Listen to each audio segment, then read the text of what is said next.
guys, so we're back at Raptor's garage today, and the reason being is I've got one more thing that I want to do before our Pyrenees trip in a couple of weeks time. I'm going to attach a 2-metre awning to the side of the vehicle. Reason being, in the Pyrenees, hopefully we'll just be throwing a roof tent up at night, not actually attaching the room to the bottom, but I do want some sort of sheltered, covered area in order to sort of do my cooking and the prep and stuff like that. So I've just received the awning from Dara over at Tuff-Trek, so me and Paul today now are going to work out how we're going to fix it to the vehicle. So here it is, guys. We've opened it up. We haven't actually opened the cover yet. It's about 12 kilos. It's listed on the box as being 12 kilos in weight. All looks good. Again, exactly the same sort of material covering it as on the roof tent. I did speak to Dara. I had a couple of emails back and forth. Now, if you mentioned from the previous video on the roof tent, our only gripe about the roof tent was the poor instructions, because they were not detailed at all. Now, since then, Dara has actually emailed me and told me that they should have come with their own instructions, and he's basically sent me the PDF version of them, and they are far more detailed. So that's what you should get with your roof tent. And he said we should get the same with the awning, but we've yet to find any instructions in the bag. So we might find something when we open it up, but I imagine by that point it might be too late anyway. So me and Paul are going to have a look now at what we've got, because obviously, as you know, most of the stuff on the L200 has basically been fabricated from scratch. So bolting it to a sort of a standard roof rack is going to be a fairly straightforward procedure. We're going to have to sort of have a look at how we can do this using what we've already got up there. We've got a couple of possible ideas, and I think there's probably a lot more thought gone into this than we thought in the beginning. So I'm going to take you up now to our fabricated roof rack, and I'll show you what we're thinking of doing. So the kit comes with 2 of these right-angled brackets, very heavy duty, all pre-drilled and everything. So when we unboxed it, me and Paul were looking at these, wondering what's the options now of how we're going to actually clamp this to possibly the cage system that we've got on the back of the L200. However, and this might be, if we had the instructions, what they would tell us to do. If we have a look up here, if you pop the end cap off the existing track which comes with the roof tent, these will basically slide straight in. So all we need to do now is feed a couple of bolts into our tracking, and then basically a couple of nuts on the end there, and that should be perfectly adequate to hold those in place. So I imagine there's a lot more thought gone into this than we previously thought, where we were going to try and work out how we could take one of these and maybe use some kind of exhaust clamp and clamp it to that. It looks like it's going to be a straightforward and very simple procedure of using the tracks on the existing roof tent.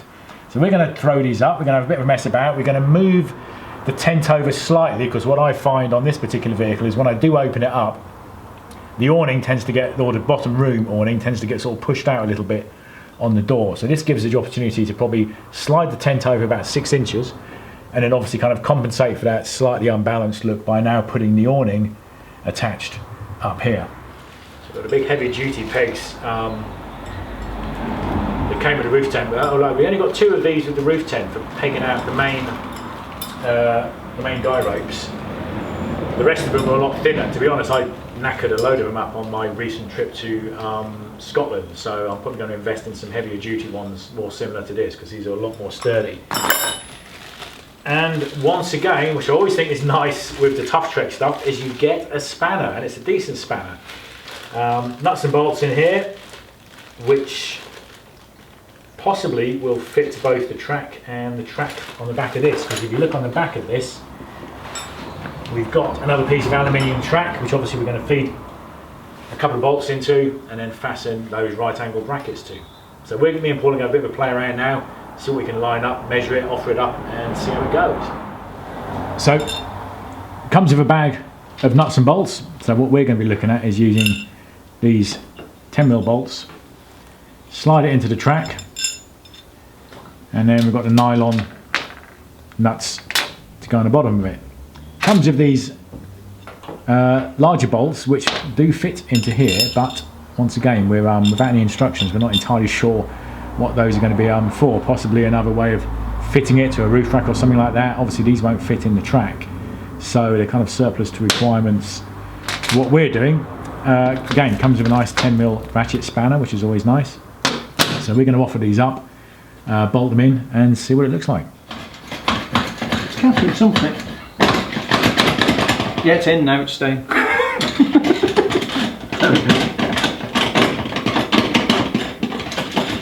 So guys, just a little bit of fabrication, because this is the existing part from the roof tent that fits in the track and slides in there, so then you can basically bolt your tent to whatever frame you've got, and this should slide in without any problems in this top recess of the track. What we're having is we're just binding up a little bit.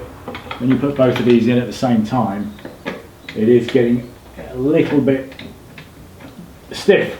So first thing we did is we actually just removed the lettering and numbers on top of the bolt, but we're also finding we're just having to sort of trim down and just tidy this up a little bit just to get it a bit smoother. We don't want to force anything obviously too much when we're doing this.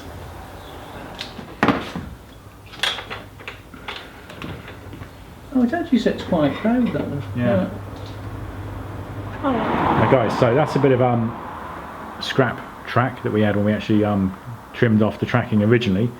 This is the piece which slides in like thus to hold the roof tent actually to the vehicle, and this is now, we've trimmed it all down, so this now slides in. So we just put our two captive bolts in here, we put nuts on the bottom, and that now all works perfectly. But it did take a little bit of trimming because these two pieces did sit quite proud of the top part of this track, which is why we're getting basically binding up, and we didn't want to sort of force anything.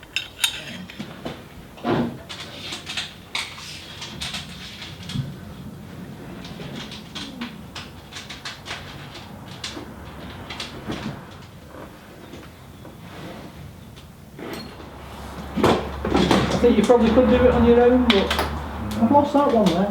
What washer? No, no. I've got the washer just on the floor. I wasn't trying to hold your hand. That's not sure. And the trusty spanner that Tuff-Trek sends you.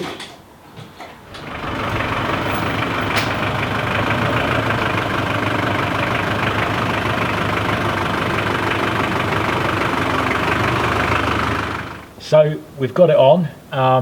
It wasn't too difficult. We did have to sort of trim those pieces down that I was showing you in order for it to fit.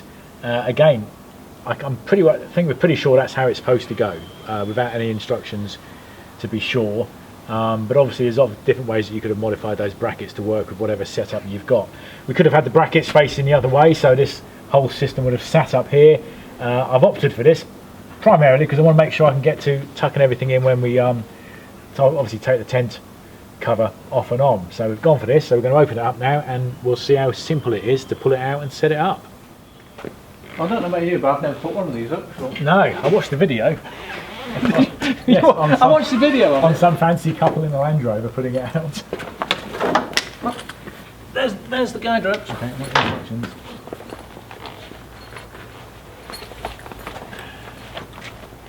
Clips. Do you know what? I have no idea.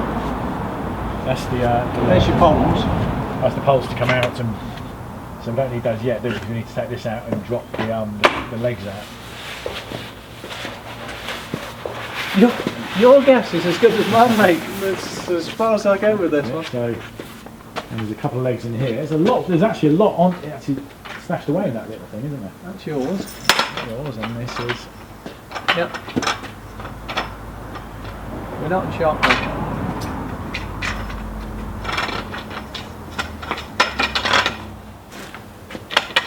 I take it these must be they're twist lock, don't we? Twist lock. And they're twist lock.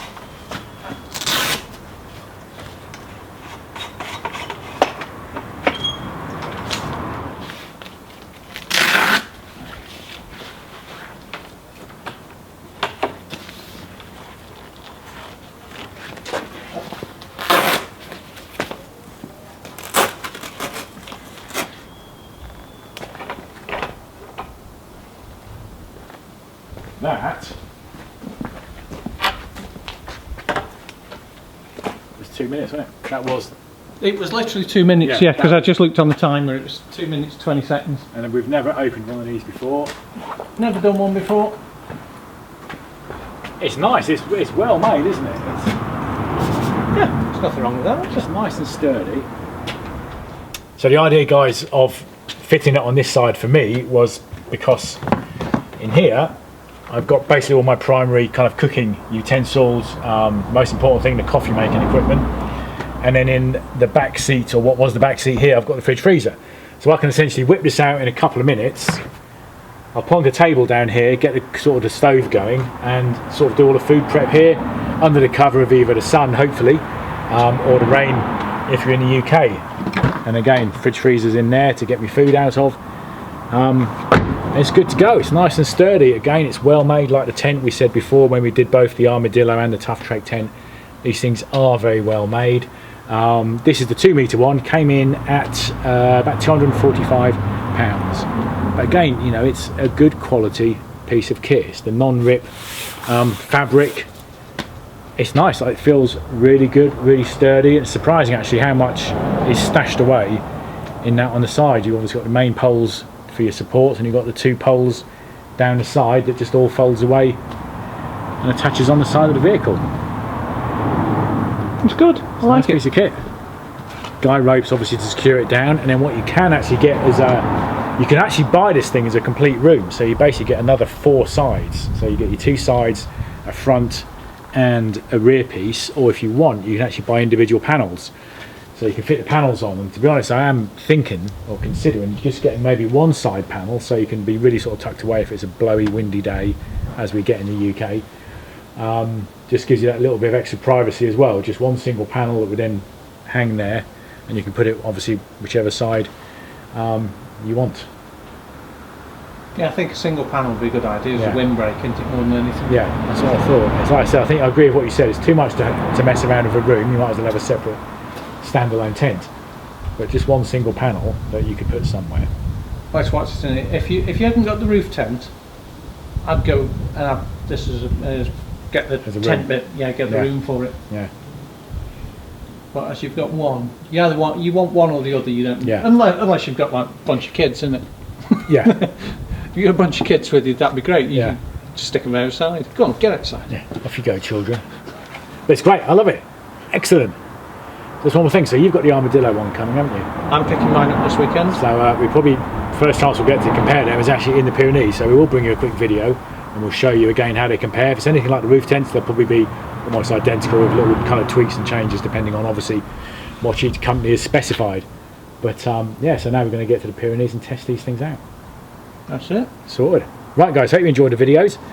Hopefully it's given you a few tips if you're missing the instructions when you get yours, but it's fairly straightforward and we're pleased with that. So don't forget to click and subscribe below, follow the videos, and in 2 weeks time we're off to the Pyrenees. So we're going to have a couple of more videos before we go, so make sure you watch them, and then the rest of it is going to be all from the Pyrenees. So follow us on Facebook and Instagram, you can find us, so that'll be obviously constant updates during the trip, and then obviously we'll do all the videos when we get back. So hope you're enjoying the channel, and see you all guys soon. See you later.